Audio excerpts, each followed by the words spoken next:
Asalaamu calaykum waraxmatullaahi wabarakaatu. Daawadayaal ku soo dhawaada qayb kale oo ka mid ah buugga No Excuse ama ma jirto marmarsiyo kaasoo uu qoray qoraaga Brian Tracy. Qaybtan ayaa waxa ay ku saabsan tahay dabeecadaha qofka iyo weliba saameynta ay ku leedahay horumarka uu qofku gaaro. Qoraaga ayaa wuxuu leeyahay horumarinta dabeecadaha waxay door muhiim ah ka qaadataa heerka nololeed ee qofka. Awoodda aad u leedahay inaad horumariso sumcadaada qofnimo kana dhigto naftaada qof dabci wanaagsan oo bulshada dhexdeeda ixtiraam ku leh ayaa waxa ay door muhiim ah ka qaadanaysaa inaad horumariso naftaada iyo ganacsigaagaba.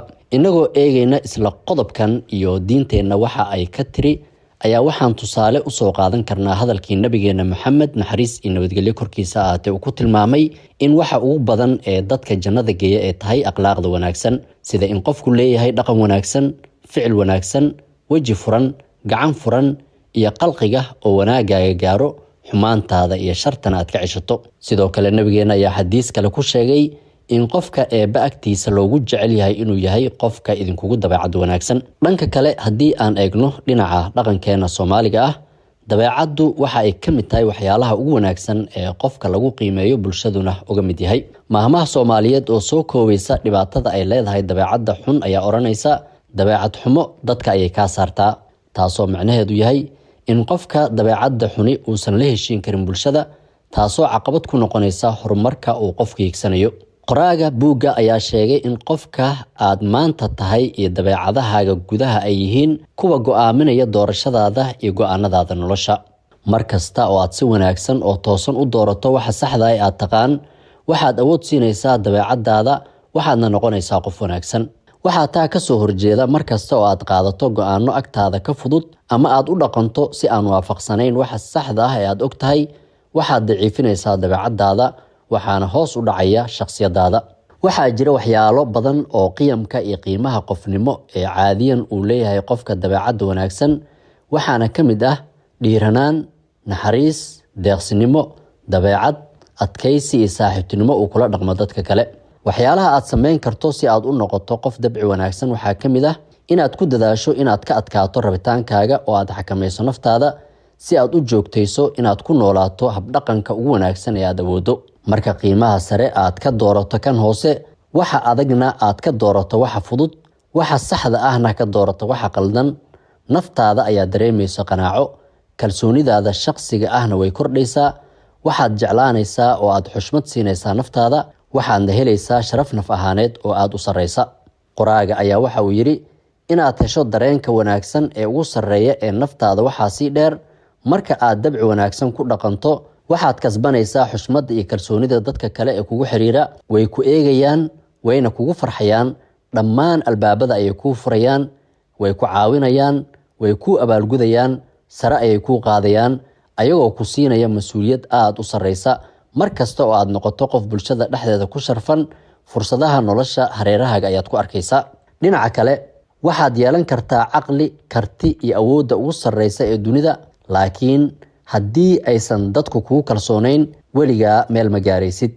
Dadku kuma caawinayaan, dhaqaale kuguma aaminayaan, maxaa yeelay Soomaalidu waxay tiraahdaa qori iyo qaaciisa waa la isla tuuraa, taasoo macnaheedu yahay haddii aysan dadku kugu qancin, wax walba oo aad la timaadana kuma qancayaan.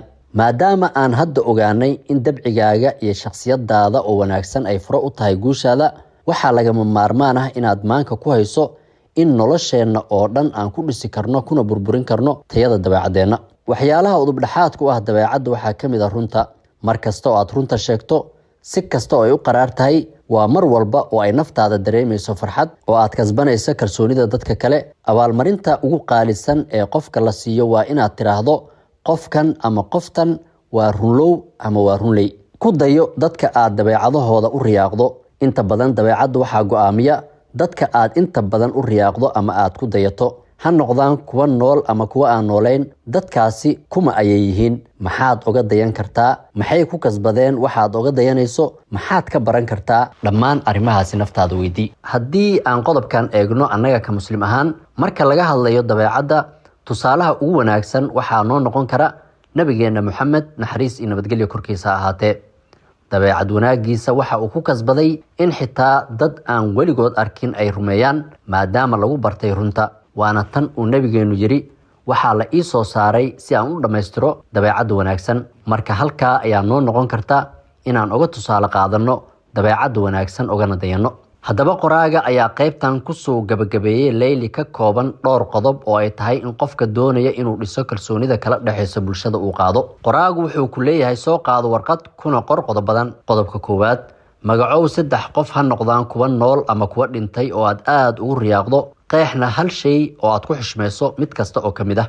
qodobka labaad, go'aanso akhlaaqda ama tayadaada qofnimo ee aad leedahay ee ugu wanaagsan kuna dadaasho. qodobka saddexaad, aqoonso marxaladaha aad dareento kalsoonida ugu badan kuwaas oo aad is leedahay marka aad samayso waxaad ka turjumaysaa in aad tahay qofka ugu wanaagsan ee aad noqon lahayd.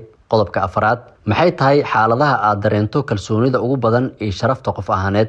qodobka shanaad, haddii aad mar hore ahaan lahayd qof wanaagsan oo aad loo xushmeeyo, sideed u dhaqmi lahayd oo aad is leedahay way ka duwanaan lahayd sida aad hadda tahay. qodobka lixaad, maxay tahay halka shay ee tayada leh ee dadka maskaxdooda kusoo dhacaya marka magacaaga la sheego, maxaadse u samayn kartaa inaad midaasi xaqiijiso. qodobka toddobaad, maxay tahay halka shay ee aad u baahan tahay inaad ka run sheegto oo aad iska dhisto si aad u kasbato sharaf taasoo aad hadda samayso. dhammaan qodobadan inaad aqoonsato ayaa waxa uu qoraagu leeyahay waxay furo u noqon kartaa inaad dhisto sharafta iyo karaamada aad ku dhex leedahay bulshada aad la nooshahay, taasoo uu qoraagu sheegay inay gaadiid u tahay dhabaha guusha aad hiigsanayso. daawadayaal, intaa ayaan kusoo gabagabeynayaa qaybtan. waxaan samayn doonaa qaybo kale oo isla buugga ah oo aad u xiiso badan hadduu alla yiraahdo.